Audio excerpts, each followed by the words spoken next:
প্ৰিয় ছাত্ৰ ছাত্ৰীসকল, আগৰ ভিডিঅ'ত ভইচ চেঞ্জৰ নিয়মসমূহৰ বিষয়ে আলোচনা কৰা হৈছিল যদিও প্ৰনাউন পৰিৱৰ্তনৰ বিষয়ে কোৱা হোৱা নাছিল। এতিয়া এক্টিভ ভইচত থকা প্ৰনাউনবোৰ পেছিভ ভইচত কিছুমান পৰিৱৰ্তন কৰিব লাগে। যেনেকুৱা আই থাকিলে পেছিভ ভইচত মি হয়। উই যদি এক্টিভ ভইচত থাকে পেছিভ ভইচত আছ হয়। যদি ইউ এক্টিভ ভইচত থাকে তেতিয়াহ'লে পেছিভ ভইচত ইউ হয়। হি যদি এক্টিভ ভইচত থাকে পেছিভ ভইচত গৈ হিম হয়। সি যদি থাকে এক্টিভ ভইচত পেছিভ ভইচত গৈ আৰ হয়। দে থাকিলে দেম হয়। ইট বা দিছ বা দ্যাট থাকিলে যিটো থাকে সেইটোৱে বহে। এতিয়া আমি টেন্সত কেনেদৰে ভইচ পৰিৱৰ্তন কৰিম চাওঁ আহক।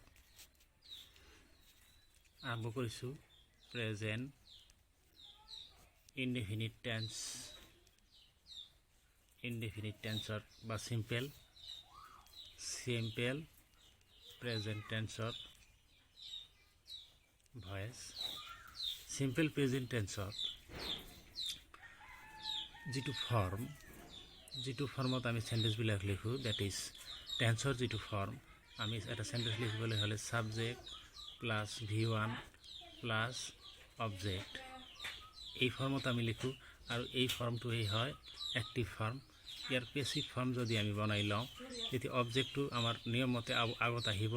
সেইটো আচলতে সাবজেক্ট, বিশেষত লিখি দিছোঁ, প্লাছ এটা অক্সিলাৰি লাগিব এম অথবা ইজ অথবা আৰ প্লাছ যিটো ভাৰ্ব থাকিব সেই ভাৰ্বটোৰ past participle that is V3 plus subject যিটো থাকিব এক্টিভৰ যিটো সাবজেক্ট আছে সেইটো গৈ পেছিভ হ'ব আৰু তাৰ আগত এটা বাই প্ৰিপজিশ্যন বহিব।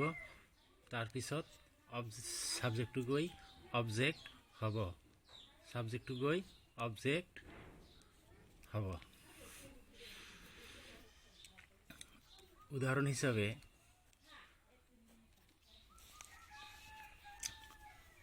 আমি সেন্টেন্সত আহিও যেনেকুৱা আই সি এ বাৰ্ড।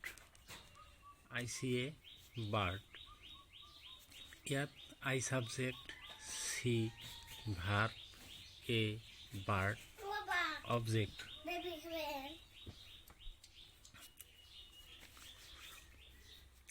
দ্বিতীয় নিয়ম মতে আমাৰ এ বাৰ্ড যেহেতু প্ৰেজেন্ট ইনডেফিনিট টেন্সৰ সেন্টেন্স থাৰ্ড পাৰ্সন, যাৰ কাৰণে ইজ হৈছে অক্সিলাৰি। এ বাৰ্ড ইজ সিৰ past participle seen, a bird is seen. তাৰপিছত বহিব বাই, আই থাকিলে মি হয়। A bird is seen by me. আন এটা sentence he takes a bag from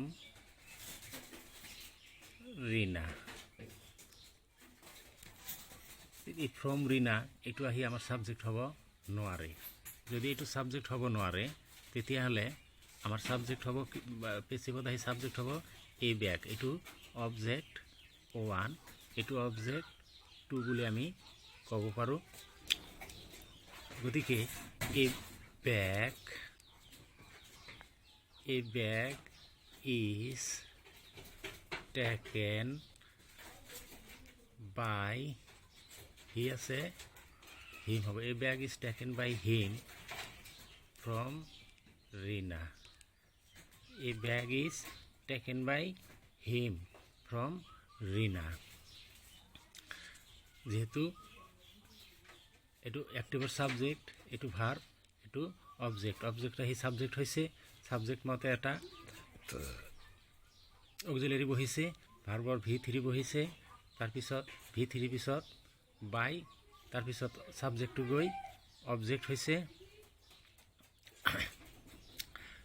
আৰু ফ্ৰম ৰীনা পিছত যিখিনি আছে সেইটো তেনেকৈ থাকি গৈছে। একেদৰে প্ৰেজেণ্ট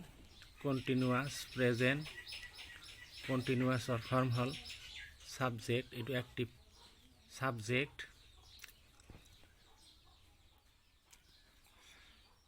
প্লাছ এম অথবা ইজ অথবা are plus V1 plus ING plus object. এইটোৰ পেছিভ ফৰ্ম যদি লিখি লওঁ আমি, অবজেক্টটো আগত আনিছোঁ প্লাছ এম ইজ আর তিনিটাৰ এটা হ'ব, এম ইজ আৰ প্লাছ যেহেতু ING আছে যাৰ কাৰণে বিং, তাৰপিছত ভাৰ্বৰ পাষ্ট পাৰ্টিচিপল, পিছত বাই, প্লাছত পিছত এই ছাবজেক্ট আহি অবজেক্ট হ'ব। যেনে এক্সাম্পল হিচাপে I am reading a book, তেতিয়াহ'লে এ book is being read by I আছে me. A book is being read by me. And এটা sentence চাওঁ, they are calling the boy at night. At night এইটো আমাৰ subject হ'ব নোৱাৰে, গতিকে এইটো সেকেন্ডাৰী 2 নম্বৰ সাবজেক্ট হয়। আমাৰ দা বয় হ'ল দা বয় অবজেক্ট 1, দা বয় অবজেক্ট 1 আৰু এট নাইট অবজেক্ট 2, এইটো আমাৰ হ'ব নোৱাৰে, গতিকে দা বয়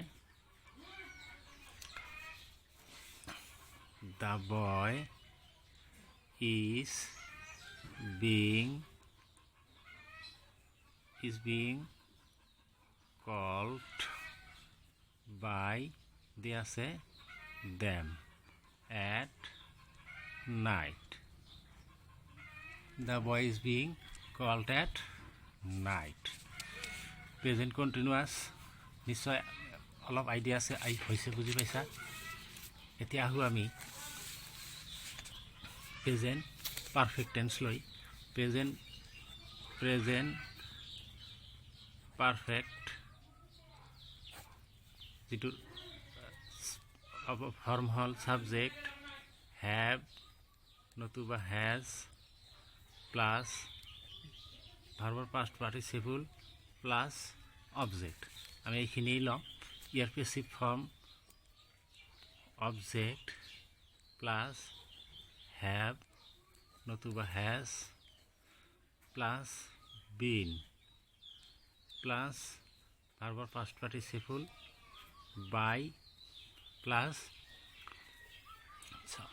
এই এক্টিভৰ ছাবজেক্টটো আহি ছাবজেক্টৰ জায়গাতে আমি ৰাখিছোঁ। উদাহৰণ হিচাপে I have done the work, তেতিয়াহ'লে the work অবজেক্ট আহি ছাবজেক্ট হ'ব the work, যেহেতু থাৰ্ড পাৰ্চন সেইকাৰণে ছিংগুলাৰ নাম্বাৰ যাৰ কাৰণে হেজ হৈছে, হেজ হ'ব the work has, তাৰপিছত ফৰ্ম মতে বিন, তাৰপিছত V3 অথবা পাষ্ট পাৰ্টিচিপল বহাই দিয়া, হেজ বিন, তাৰপিছত বাইটো বহাই দিয়া, আই আছে মি বহাই দিয়া। আন এটা সেন্টেন্স দেখা, she has finished her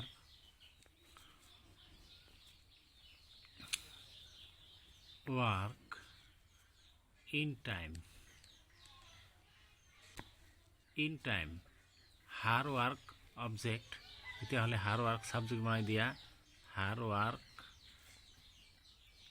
third person singular number has been finished, her work has been finish, তাৰপিছত বাই বহাই দিয়া, তাৰপিছত সি আছে হাৰ, তাৰপিছত যিখিনি আছে ইন টাইমেই বহাই দিয়া।